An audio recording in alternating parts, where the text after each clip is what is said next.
Hi, and welcome. Today on North Central Pennsylvania Outdoors, we're going to discuss supplemental winter feeding from both sides of the conversation, as you can find yourself in one of two highly divided camps. Some people believe that supplemental feeding, especially that of corn, can put the white-tailed deer at a greater risk of starvation and disease, while others challenge this position.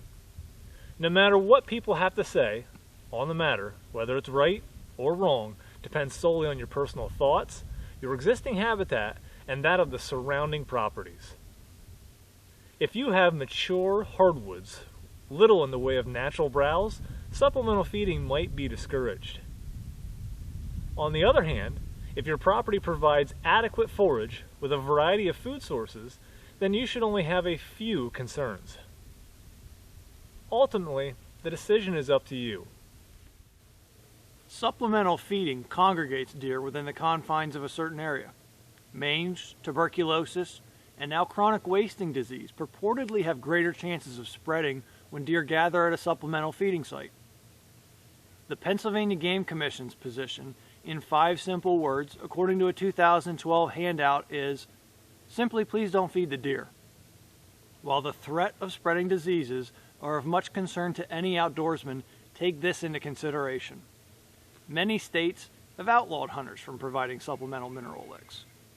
The premise behind such a law is that, like corn, deer will congregate at a mineral site, licking the same ground where an infected deer may have defecated.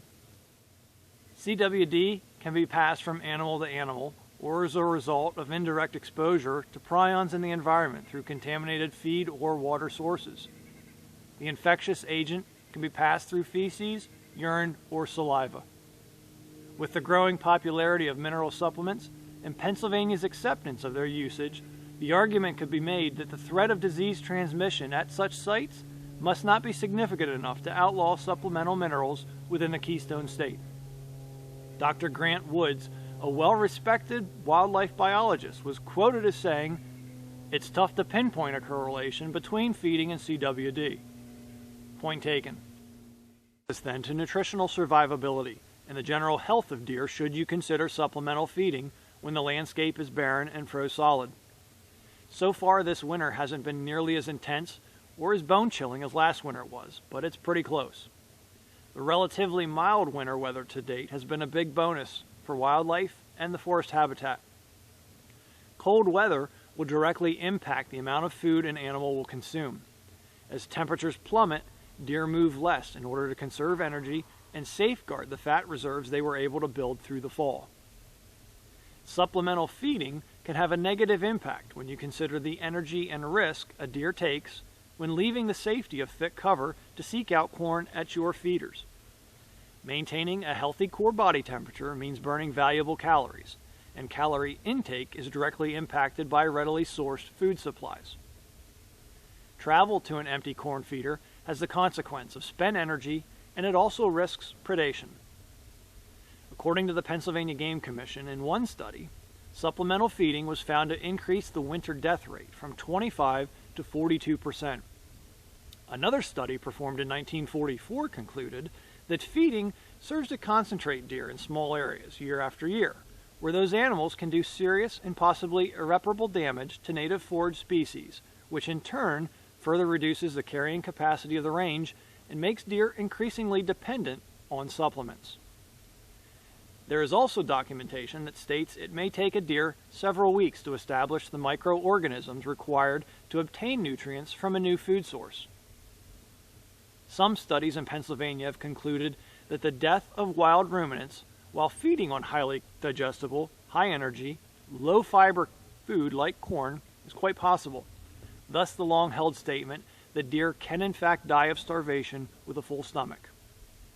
If a supplemental feeding program is launched, the Michigan State University Extension Office recommends it absolutely be maintained until grain up in spring, which can prove costly for the landowner.